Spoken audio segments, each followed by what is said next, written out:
ちは。さまざまなコーヒー器具を紹介するスペシャリティコーヒーショップクラスの YouTube チャンネルへようこそ。焙煎チームのジョンミンです。で、皆さん、水出しの動画を見ていただきましたか？今回は水出しレシピ動画の最終編ということで、ちょっと少し楽しくミルクと、オーツとかを使ったミルクブリューのアレンジレシピを考えてきました。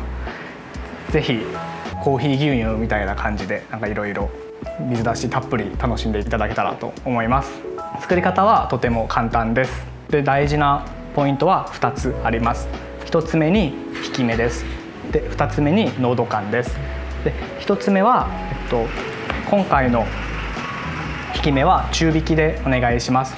で、理由としては牛乳とかって結構水よりも成分が溶けにくいので、しっかり味を出すために中引きでお願いしてます。で、2つ目に濃度感1対12の濃度感でお願いします。では実際に作ってみましょ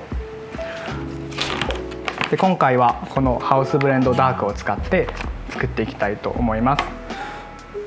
で、今回用意した豆は 50g あるので、50g に対して 600ml のミルクを注いでいきます。1対12の割合になりますね。で、ボトルの中に水出しパックを入れて、牛乳を600注いでいきます。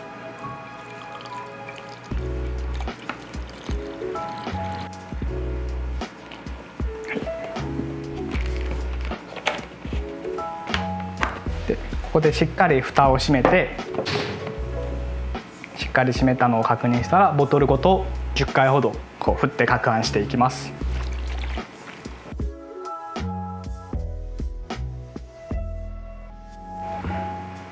はい、でこの状態で12時間から18時間ほど冷蔵庫に入れて抽出していきます。で、ミルクだけではなくてお家にあるオーツミルクとか、あとはアーモンドミルクとかいろんなものあるので、ぜひいろいろアレンジしてそれぞれの良さの違いとかも比べてみると面白いかなって思います。ではこちらミルクブリューとオーツブリューのコーヒーできたので、早速飲み比べていきたいと思います。じゃあ拓也さん、一緒に飲みましょう。よろしくお願いします。お願いします。じゃあなみなみですね。気持ちが溢れちゃいました。こっちがミルクですね。こっちがミルクね。はい。で、こっちがオーツミルクです。はい。色はやっぱちょっと違いますね。ああ、結構オーツの方が明るい色というか白っぽいですね。じゃあいただきます。いただきます。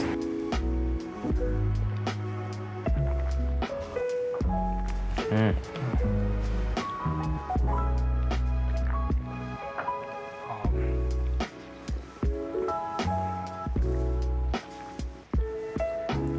いや、美味しいですね。美味しいですね。甘いですね。甘いです。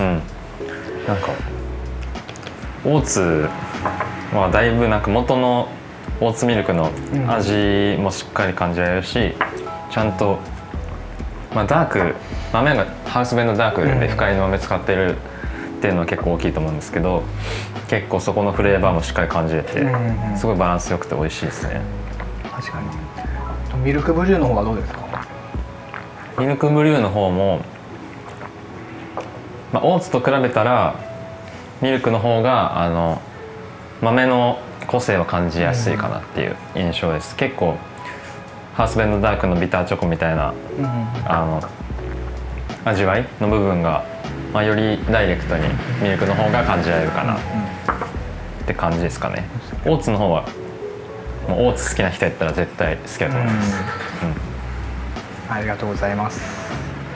そうですね、結構個人的にやっぱりミルクブリューってカフェラテとかとカフェオレとも違う間にあるイメージがあって、やっぱりそのカフェオレとかだとすごい薄まってる感じというか、牛乳がで、カフェラテだとやっぱりそのエスプレッソとかちょっとコーヒーまだそこまで飲み慣れてない方のその間にミルクブリューってあるのかなって、しっかり牛乳の甘さもありつつコーヒーもほんのり感じられる、なんかオーツミルクとかもこうオーツミルク独特のその質感みたいな、はいはいはい、こう喉にある感じがちょっと残る感じがすごいなんかティラミスケーキ食べた味にもあって、面白いなって思います。確かにティラミスみたいですね、なんか味わいが美味しい、ラテともまた違いますね。結構ミルクブリューとかオーツブリューとかはやっぱ深入りの豆をおすすめしてて、やっぱりそのミルクとかオーツミルクとかって水よりも成分溶けにくいので、結構甘さがしっかりある深入りの豆を使ってフレーバーのある豆はちょっと浅入りの豆はちょっともったいないかなっていった印象がありますね。なのでぜひお家にあるこうハウスフレームダークとか、あとは少しエイジングこう1ヶ月過ぎちゃったとかっていう豆でも結構こういうミルクブルーとかオーツブルーのやり方だとすごいフレーバーが少し弱まっても、甘さの部分がしっかりやっぱり出てくるので活用するにはいいのかなって思います。いいっすね。自宅でこういうのが飲めたらすごい嬉しいですね。確かに。なんかコーヒー牛乳の新しい新ジャンルですね。コーヒー牛乳新ジャンルいいっすね。コーヒー牛乳好きっすよ。お風呂上がりとかにね。そうですね。お風呂上がりのコーヒー牛乳。美味しい。はい。皆さんもお家でいろいろなアレンジ、ミルクブリューとかオーツミルクブリューとかアレンジしてみてください。はい、クラスではさまざまなコーヒー器具や、あとは僕たちが焙煎している美味しいコーヒー豆を販売していますので、ぜひこれからもたくさんの方に楽しんでもらえるように発信していきたいと思います。チャンネルの登録の方もよろしくお願いします。はい、高評価もお願いします。はい、コメントとかでいつでも質問ください。ではまたね。バイバイ。